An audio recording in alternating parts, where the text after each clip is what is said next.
കഴിഞ്ഞാലും ഒരു തടസ്സം അനുഭവപ്പെടുക, അല്ലെങ്കിൽ ഒന്ന് തുടങ്ങി കിട്ടാൻ ഭയങ്കര താമസം ഉണ്ടാവുക, അതിനോടൊപ്പം തന്നെ വേദന അനുഭവപ്പെടുക. കാർസിനോമ ഓഫ് പ്രോസ്റ്റേറ്റ് ഡിസ്കസ് ചെയ്യുന്ന സമയത്ത് 80 അല്ലെങ്കിൽ ഒരു 50 വയസ്സ് കഴിഞ്ഞിട്ടുള്ള പുരുഷന്മാരിലാണ് ഈ ഒരു ബുദ്ധിമുട്ടുകൾ കാണിക്കുന്നത്.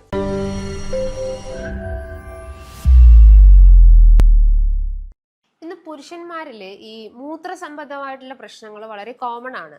ഇപ്പം മൂത്രമൊഴിക്കാനുള്ള ബുദ്ധിമുട്ടുകൾ, അല്ലെങ്കിൽ മൂത്രമൊഴിച്ച് തുടങ്ങിക്കഴിഞ്ഞാലും ഒരു തടസ്സം അനുഭവപ്പെടുക, അല്ലെങ്കിൽ ഒന്ന് തുടങ്ങി കിട്ടാൻ ഭയങ്കര താമസം ഉണ്ടാവുക, മൂത്രത്തിന്റെ ഒഴുക്ക് വളരെ സ്ലോ ആയിട്ട് തോന്നുക, മൂത്രമൊഴിക്കുമ്പോൾ വേദന, പുകച്ചില്, കടച്ചില് പോലെയൊക്കെ ഫീൽ ചെയ്യുക, ഇത്തരം ലക്ഷണങ്ങൾ ഒരുപാട് ആളുകൾ ഫേസ് ചെയ്യുന്നുണ്ട്. അപ്പം പുരുഷന്മാരിലാണ് ഏറ്റവും കൂടുതൽ ഈ ഒരു ഇഷ്യൂസ് കണ്ടുവന്നിട്ടുള്ളത്. ഈവൻ എൻ്റെ ഒപിയിലായാലും ഒരുപാട് കേസസ് ഇങ്ങനത്തേത് വന്നിട്ടുണ്ട്.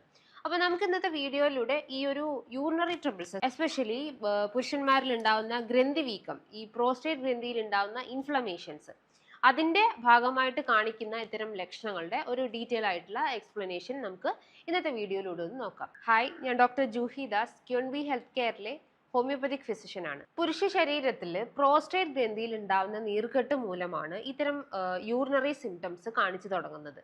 പ്രോസ്റ്റേറ്റ് ഗ്രന്ഥി എന്ന് പറയുമ്പം മൂത്രസഞ്ചിന്റെ തൊട്ട് താഴെയായിട്ട് സ്ഥിതി ചെയ്യുന്ന ഒരു വാൽനട്ടിന്റെ ഷേപ്പിൽ കാണപ്പെടുന്ന ഒരു ഗ്രന്ഥിയാണ് പ്രോസ്റ്റേറ്റ് ഗ്രന്ഥി എന്ന് പറയുന്നത്. 4 മുതൽ 5 സെന്റിമീറ്റർ വരെയാണ് അതിന്റെ സൈസ് വരുന്നത്. അപ്പോൾ ഇതിന്റെ ഒരു ഗ്രാം CC നോക്കുന്ന സമയത്ത്, ഇൻ വോളിയം സൈസ് നോക്കുന്ന സമയത്ത് 30 cc വരെയാണ് അതിന്റെ വോളിയം കണ്ടുവന്നിട്ടുള്ളത്. പക്ഷേ ഏജിങ്ങിന്റെ ഭാഗമായിട്ടും പല ഫാക്ടേഴ്സ് കൊണ്ടും ഇന്ന് ആ ഒരു ഗ്രന്ഥി വീക്കം വളരെ കോമൺ ആയിട്ട് കണ്ടുവന്നിട്ടുണ്ട്. അത് 30 എബോ അല്ലെങ്കിൽ ഒരു 35 എബോ ഒക്കെ ആയിട്ട് സൈസ് ഇൻഫ്ലെയിംഡ് ആയിട്ടുള്ള കേസസുകളാണ് നമുക്ക് ചുറ്റും ഇന്ന് കാണുന്നത്. അപ്പൊ ഈ ഗ്രന്ഥിന്റെ മെയിൻ ഫങ്ഷൻ എന്ന് പറയുന്നത് യൂഷ്വലി പുരുഷന്മാരിൽ ശുക്ലം അല്ലെങ്കിൽ സെമൻ അതിനെ ഡൈല്യൂട്ട് ചെയ്യാൻ, അല്ലെങ്കിൽ അതിന്റെ ആ ഒരു ഫ്ലൂയിഡ് മെയിൻ്റനൻസിന് ഈ പറഞ്ഞ പ്രോസ്റ്റേറ്റ് ഗ്രന്ഥി സഹായിക്കുന്നുണ്ട്. അതേപോലെ തന്നെ മെന്നിന്റെ ഫെർട്ടിലിറ്റി മെയിൻറ്റെയിൻ ചെയ്യാനും ഈ പറഞ്ഞിട്ടുള്ള ഗ്രന്ഥി സഹായിക്കുന്നുണ്ട്. അപ്പൊ ഈ 2 ഫങ്ഷൻസ് ആണ് മെയിൻലി ഈ ഒരു പ്രോസ്റ്റേറ്റ് ഗ്രന്ഥി ചെയ്യുന്നത്.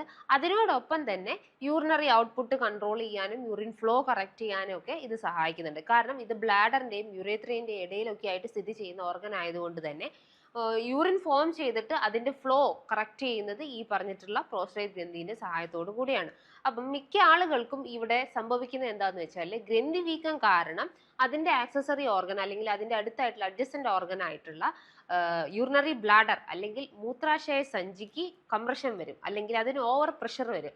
അപ്പം ഇടയ്ക്കിടയ്ക്ക് മൂത്രമൊഴിക്കാൻ തോന്നുക, ചിലർക്ക് അവിടെ ആ ഒരു പ്രഷർ കാരണം യൂറിൻ പാസ് ചെയ്യുമ്പോൾ തടസ്സം അനുഭവപ്പെടുക, അതിനോടൊപ്പം തന്നെ വേദന അനുഭവപ്പെടുക, യൂറിൻ്റെ ഫ്ലോ വളരെ കുറഞ്ഞു പോവുക, ഇങ്ങനത്തെ ലക്ഷണങ്ങളാണ് കോമൺ ആയിട്ടും കണ്ടുവന്നിട്ടുള്ളത്. അപ്പോൾ ഈ ഒരു പ്രോസ്റ്റേറ്റ് ഗ്രന്ഥിയിൽ ഉണ്ടാകുന്ന ഇൻഫ്ലമേഷൻ അല്ലെങ്കിൽ പ്രോസ്റ്റേറ്റൈറ്റിസ് എന്ന കണ്ടീഷൻസ് ഇന്ന് വളരെ കോമൺ ആണ്. പക്ഷേ ഈ ഒരു ഇൻഫ്ലമേഷൻ തന്നെ നമ്മൾ പല രീതിയിലും ഇതിന് ക്ലാസിഫൈ ചെയ്തിട്ടുണ്ട്. ഇപ്പോൾ ക്രോണിക് പ്രോസ്റ്റേറ്റൈറ്റിസ് ഉണ്ട്, അക്യൂട്ട് ബാക്ടീരിയൽ പ്രോസ്റ്റേറ്റൈറ്റിസ് ഉണ്ട്, chronic bacterial prostatitis, BPH benign prostate hypertrophy, hyperplasia, nodular hyperplasia, അങ്ങനെ വ്യത്യസ്ത രീതിയിൽ നമ്മളൊരു പ്രോസ്റ്റേറ്റ് ഗ്രന്ഥിന്റെ ഇൻഫ്ലമേഷനെ തരം തിരിച്ചിട്ടുണ്ട്. ഇപ്പം നമ്മൾ അക്യൂട്ട് ബാക്ടീരിയൽ പ്രോസ്റ്റേറ്റൈറ്റിസ് എന്ന് പറയുമ്പോൾ ബാക്ടീരിയൽ അല്ലെങ്കിൽ എന്തോ ഒരു ഇൻഫെക്ഷൻസ് അല്ലെങ്കിൽ ഒരു ഓർഗാനിസം അവിടെ കോസ് ചെയ്തിട്ടുണ്ട്. അപ്പോൾ ആ ഒരു ഓർഗാനിസം കാരണം അതിന്റെ ലക്ഷണങ്ങൾ കുറച്ചുകൂടി പ്രൊഡോമിനന്റ് ആയിരിക്കും. ലൈക്ക് ഇപ്പം നിങ്ങൾക്ക് ക്ഷീണം അനുഭവപ്പെടാം, രാത്രി കാലങ്ങളിൽ പനി അനുഭവപ്പെടാം, അത് വിറയലോട് കൂടിയിട്ടുള്ള പനി അനുഭവപ്പെടാം. ദെൻ അതിനോടൊപ്പം തന്നെ നോക്കാനും, ഛർദി, യൂറിൻ ഫ്ലോ കുറഞ്ഞു പോവുക, വീക്ക് സ്ട്രീം ഓഫ് യൂറിൻ ഉണ്ടാവുക, യൂറിൻ ഇടയ്ക്കിടയ്ക്ക് മുറിഞ്ഞു പോകുന്ന ഒരവസ്ഥ, ഡ്രിബിളിംഗ് ഉണ്ടാവുക, ലൈക്ക് യൂറിൻ പോയി കഴിഞ്ഞാലും ഇനിയും ഉറ്റി പോകുന്ന ഒരവസ്ഥ, ഒരു അൺസാറ്റിസ്ഫാക്ടറി, ഒരു പൂർണ്ണത എത്താത്ത പോലത്തെ ഒരു ഫീലിംഗ്.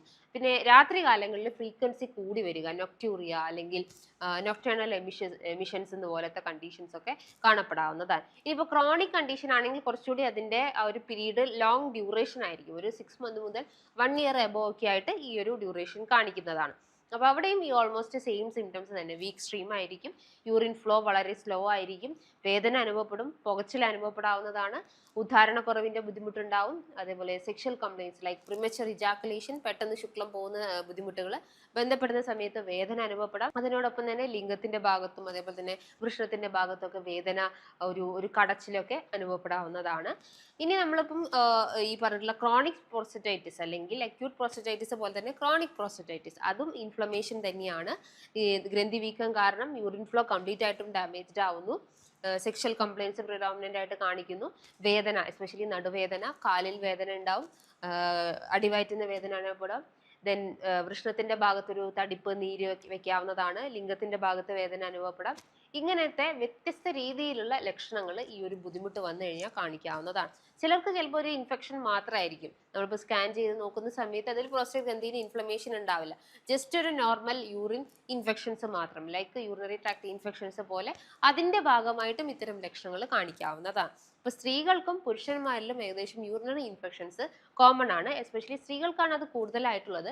പുരുഷന്മാരിലെ കേസ് നോക്കുന്ന സമയത്ത് യൂറിനറി ഇൻഫെക്ഷൻസ് എന്ന് പറയുന്നത് അത് പ്രോസ്റ്റേറ്റ് ഗ്രന്ഥിന്റെ ഭാഗമായിട്ട് കാണിക്കുന്ന ലക്ഷണങ്ങളാണ്. ചിലർക്ക് അത് കൺഫ്യൂഷൻ വരും, ഇതാണോ അത്, അല്ലെങ്കിൽ ആ ഒരു ഇൻഫെക്ഷൻ മൂലമാണോ വന്നിട്ടുള്ളതെന്ന് സംശയങ്ങളുണ്ടാവും. അപ്പൊ നിങ്ങൾക്ക് വേണമെങ്കിൽ ഒരു PSA, prostate specific antigen test ചെയ്യാവുന്നതാണ്. അത് യൂഷ്വലി ഒരു ക്യാൻസറസ് ഗ്രോത്ത് ഉണ്ടോ എന്ന് അറിയാൻ വേണ്ടിയിട്ടാണ് PSA ചെയ്യുന്നത്. ഒരു 5ന്റെ ഉള്ളിൽ അല്ലെങ്കിൽ 4.5ന്റെ ഉള്ളിലായിരിക്കണം അതിന്റെ വാല്യൂസ് വരേണ്ടത്. ഇപ്പൊ നമ്മൾ ക്യാൻസർ അല്ലെങ്കിൽ കാർസിനോമ ഓഫ് പ്രോസ്റ്റേറ്റ് ഡിസ്കസ് ചെയ്യുന്ന സമയത്ത് 80 അല്ലെങ്കിൽ ഒരു 50 വയസ്സ് കഴിഞ്ഞിട്ടുള്ള പുരുഷന്മാരിലാണ് ഈ ഒരു ബുദ്ധിമുട്ടുകൾ കാണിക്കുന്നത്. ഇതിന്റെയൊക്കെ അല്ലെങ്കിൽ ഈ ഒരു ഇൻഫ്ലമേഷൻ അല്ലെങ്കിൽ നീർക്കെട്ടിന്റെയൊക്കെ റൂട്ട് കോസ് എന്ന് പറയുന്നത് മെയിൻലി ഹോർമോണൽ ഫ്ലക്ച്വേഷൻസ് ആണ്, ഏജിങ്ങിന്റെ ഭാഗമായിട്ടൊക്കെ കാണിക്കുന്നതാണ്. ഇത് പല ഗ്രേഡിംഗ് ഉണ്ട്. നമ്മളിപ്പം അതിനെ പല സ്റ്റേജസ് ആക്കിയിട്ടൊക്കെ നമ്മളൊരു ക്യാൻസറസ് ഗ്രോത്തിനെ തരം തിരിച്ചിട്ടുണ്ട്. അതിന്റെ ലക്ഷണങ്ങൾ നോക്കുന്ന സമയത്ത് ഓരോ പാർട്സിലേക്കും അതിന്റെ ബുദ്ധിമുട്ടുകൾ സ്പ്രെഡ് ആവാം. സ്പ്രെഡ് ചെയ്യുന്നത് ചിലപ്പോൾ അത് ബ്ലഡിലൂടെ ആവാം, ഒരു ലിംഫാറ്റിക് സ്പ്രെഡ് ആവാം, അല്ലെങ്കിൽ ഒരു ലോക്കൽ സ്പ്രെഡ് ആയിട്ടൊക്കെ സ്പ്രെഡ് ചെയ്യാൻ ചാൻസസുകളുണ്ട്. ഇനി നമ്മൾ BPH, ബിനൈൻ പ്രോസ്റ്ററ്റിക് ഹൈപ്പർപ്ലേഷ്യ അല്ലെങ്കിൽ നോഡുലാർ ഹൈപ്പർപ്ലേഷ്യ, അത് ജസ്റ്റ് ഒരു അവിടെ ഉണ്ടാകുന്ന കോശങ്ങൾക്ക് ഒരു വളർച്ച മാത്രമാണ്. അതൊരു ക്യാൻസറസ് അല്ല, ബിനൈൻ ആയതുകൊണ്ട് തന്നെ നോൺ ക്യാൻസറസ് ഗ്രോത്ത് ആണ്. ഇവിടെ സംഭവിക്കുന്നത് എന്താ വെച്ചാൽ മെയിൻ റൂട്ട് കോസ് എന്ന് പറയുന്നത് ഹോർമോണൽ ഇംബാലൻസ് ആണ്. അതായത് യൂഷ്വലി ടെസ്റ്റോസ്റ്ററോൺ ഹോർമോൺസ് ടെസ്റ്റിസിൽ നിന്നും ഉൽപ്പാദിക്കപ്പെടുന്നു. ആരുടെ സഹായത്തോടു കൂടെ? ശരീരത്തിലെ ലൂട്ടനൈസിങ് ഹോർമോൺസ് അല്ലെങ്കിൽ LHRH പോലത്തെ ഇത്തരം ഹോർമോൺസിന്റെ സഹായത്തോടു കൂടെ പുരുഷ ശരീരത്തിൽ ടെസ്റ്റോസ്റ്ററോൺ ഉൽപ്പാദിപ്പിക്കുന്നു. ഇതിന്റെ ഈ ഒരു പ്രവർത്തനം അല്ലെങ്കിൽ ഈ ഒരു ഗ്രന്ഥിന്റെ അല്ലെങ്കിൽ ഈ ഒരു ഹോർമോൺസിന്റെ പ്രവർത്തനം എന്ന് പറയുന്നത് ആ ഒരു സെക്ഷൽ ക്യാരക്ടർ മെയിൻറ്റെയിൻ ചെയ്യാനും എല്ലാം ഒരു മെയിൽ ഡോമിനന്റ് ക്യാരക്ടേഴ്സ് മെയിൻറ്റെയിൻ ചെയ്യാനാണ് ടെസ്റ്റോസ്റ്ററോൺ ചെയ്യുന്നത്. എന്നാൽ ഈ ടെസ്റ്റോസ്റ്ററോൺ ഏജിങ്ങിന്റെ ഭാഗമായിട്ട് അത് കുറയും. ഒരു 50+ കഴിയുമ്പോൾ ടെസ്റ്റോസ്റ്ററോൺ കുറഞ്ഞു വരും. അപ്പോൾ എന്താ സംഭവിക്കുന്നതെന്ന് വെച്ചാൽ ഇവിടെ ഈ ടെസ്റ്റോസ്റ്ററോൺ കൺവേർഷൻ നടക്കും. എന്തിന്റെ? 5-ആൽഫ റിഡക്ടേസ് എന്ന ആ ഒരു എൻസൈംസിന്റെ സഹായത്തോടു കൂടെ ടെസ്റ്റോസ്റ്ററോൺ 5-DHT, 5-ഡൈഹൈഡ്രോ ടെസ്റ്റോസ്റ്ററോൺ ആയിട്ട് കൺവേർട്ട് ചെയ്യപ്പെടുന്നത്. ഇതാണ് നോർമലി ശരീരത്തിൽ നടക്കുന്ന ഒരു പ്രക്രിയ എന്ന് പറയുന്നത്. എന്നാൽ ഏജിങ്ങിന്റെ ഭാഗമായിട്ട് ഈ ടെസ്റ്റോസ്റ്ററോൺ കൃത്യമായിട്ട് ഉൽപ്പാദിപ്പിക്കുന്നില്ല. അവിടെ ആൻഡ്രോജൻ പ്രിഡോമിനന്റ് അല്ലെങ്കിൽ ഈസ്ട്രജന്റെ ഒരു ഇംബാലൻസ് വരുന്ന സമയത്ത് ഈ ഹോർമോണൽ വേരിയേഷൻസ് കാരണം ടെസ്റ്റോസ്റ്ററോൺ ആബ്സെന്റ് ആവുന്നു, ഈ കൺവേർഷൻ നടക്കാതെ വരുന്നു. അങ്ങനെ അത് ഗ്രന്ഥി വീക്കത്തിലേക്കൊക്കെ നീർക്കെട്ടുകളായിട്ടും ബുദ്ധിമുട്ടുകളായിട്ടും ക്രിയേറ്റ് ചെയ്യുന്നുണ്ട്. അപ്പൊ ഇതാണ് മെയിൻലി നമ്മൾ പ്രോസ്റ്റേറ്റ് ഇഷ്യൂസ് എന്ന് പറയുന്നത്. ഇത്രയും കേൾക്കുമ്പോൾ ചിലപ്പോൾ നിങ്ങൾക്ക് ഒരു അയ്യോ ഇത് ഇത്രയും വലിയ ബുദ്ധിമുട്ടാണോ എന്ന് ചിന്തിക്കാറുണ്ടാവും. അപ്പൊ നിങ്ങൾക്ക് ഇങ്ങനത്തെ ലക്ഷണങ്ങൾ കാണിക്കുന്ന സമയത്ത് ഫസ്റ്റ് ഓഫ് ഓൾ നിങ്ങളൊരു യൂറിൻ അനാലിസിസ് ചെയ്യുക, സാധാ യൂറിൻ ടെസ്റ്റ് ചെയ്യുക. അതിൽ നിന്നും നിങ്ങൾക്കൊരു ആൻസർ കിട്ടിയിട്ടില്ലെങ്കിൽ യൂറിൻ കൾച്ചർ ചെയ്യുക. ദെൻ നിങ്ങൾ തേർഡ് ഓപ്ഷൻ ആയിട്ട് സ്കാനിങ് ചെയ്യുക. ഫോർത്ത് ഓപ്ഷൻ ആയിട്ട് PSA, അതായത് പ്രോസ്റ്റേറ്റ് സ്പെസിഫിക് ആന്റിജൻ ടെസ്റ്റ് ചെയ്യുക. ദെൻ അതിനോടൊപ്പം തന്നെ നിങ്ങൾക്ക് യൂറിൻ ലൈക്ക് ബ്ലഡ് ടെസ്റ്റുകൾ, റീനൽ ഫംഗ്ഷൻ ടെസ്റ്റ്, അതായത് കിഡ്നീൻ്റെ ടെസ്റ്റുകളൊക്കെ ചെയ്യാവുന്നതാണ്. ഈവൺ അതിൻ്റെ ഭാഗമായിട്ടും ഇത്തരം ലക്ഷണങ്ങൾ പ്രോമിനൻ്റ് ആയിട്ട് കാണിക്കാറുണ്ട്. ഇപ്പം വൃക്കയിൽ കല്ലുകളോ അല്ലെങ്കിൽ വൃക്കയിൽ സിസ്റ്റോ അങ്ങനെ എന്തെങ്കിലുമൊക്കെ ഉണ്ടെങ്കിൽ അതിൻ്റെ ലക്ഷണങ്ങളും ഈ ഓൾമോസ്റ്റ് സെയിം തന്നെയാണ്. ഇനിയിപ്പോൾ നമ്മൾ ഇതിൻ്റെ ഒരു ഡയറ്റ് സെക്ഷൻസിലേക്ക് നോക്കുന്ന സമയത്ത് മെയിൻലി നമ്മൾ ഒഴിവാക്കേണ്ടത് പാല്, എസ്പെഷ്യലി നമ്മൾ പശുവും പാല് തന്നെ ഒഴിവാക്കാൻ ശ്രമിക്കുക. പക്ഷേ യോഗേർട്ട്, തൈര്, മോര്, ബട്ടർ മിൽക്ക് ഇതൊക്കെ എടുക്കാവുന്നതാണ്. പാലെടുക്കുമ്പം സ്കിംഡ് മിൽക്ക് എടുക്കുക, ലോ ഫാറ്റ് മിൽക്ക് പ്രൊവൈഡ് ചെയ്യുക. അതേപോലെ തന്നെ ആൽമണ്ട് മിൽക്കും എടുക്കാവുന്നതാണ്. സെക്കൻഡ് തിങ്, നമ്മൾ കൂടുതൽ ഇറിറ്റൻസ് അല്ലെങ്കിൽ ആ മൂത്രനാളിയിൽ ഇറിറ്റൻസ് ക്രിയേറ്റ് ചെയ്യുന്ന ആഹാരങ്ങൾ കുറയ്ക്കും. അധികം എരിവുള്ളത്, അധികം കൊഴുപ്പുള്ള ആഹാരങ്ങൾ, കൂടുതൽ മസാലാസ് ചേർത്തിട്ടുള്ളത്, അങ്ങനെ ഒരു ഇറിറ്റേഷൻസ് ക്രിയേറ്റ് ചെയ്യുന്ന, നമുക്ക് മൊത്തത്തിൽ ഒരു ഇറിറ്റേഷൻ ക്രിയേറ്റ് ചെയ്യുന്ന ആഹാരങ്ങൾ കുറയ്ക്കുക. ദെൻ അതിനോടൊപ്പം തന്നെ ഗ്ലൂട്ടൻ അടങ്ങിയിട്ടുള്ള ആഹാരങ്ങൾ കുറയ്ക്കുക. അതായത് മൈദ, ബേക്കറി പലഹാരങ്ങൾ ഇതൊക്കെ കംപ്ലീറ്റ് ആയിട്ടും കുറയ്ക്കാൻ ശ്രമിക്കുക. അതിനോടൊപ്പം തന്നെ റെഡ് മീറ്റ് കംപ്ലീറ്റ് ആയിട്ടും കട്ട് ചെയ്യുക. അതേപോലെ ബേക്കറി പലഹാരങ്ങൾ, മധുരപാനീയങ്ങളൊക്കെ റെസ്ട്രിക്റ്റ് ചെയ്യുക. ഇനി ഇൻക്ലൂഡ് ചെയ്യേണ്ട ഫാക്ടേഴ്സ് എന്ന് പറയുമ്പോൾ തക്കാളി നന്നായിട്ട് ഉൾപ്പെടുത്തുക. ലൈക്കോപ്പിൻ ആൻറ്റി ഓക്സിഡൻറ്റ് കണ്ടന്റ് ഉള്ളത് കൊണ്ട് തന്നെ അത് ഇൻഫ്ലമേഷൻ കുറയ്ക്കും.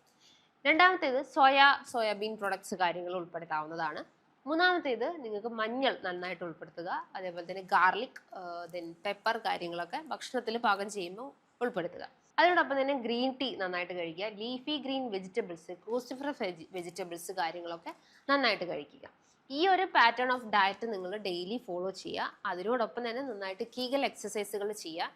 സ്മോക്കിംഗ്, ആൽക്കഹോൾ ഇത്തരം ദുശീലങ്ങൾ കംപ്ലീറ്റ് ആയിട്ടും ലൈഫിൽ നിന്ന് ഒഴിവാക്കുക. സോ ഇത്തരം ഡയറ്റ് പ്ലാനും അതേപോലെ തന്നെ കൃത്യമായിട്ടുള്ള എക്സസൈസുകളൊക്കെ ചെയ്യാൻ ശ്രമിക്കുക.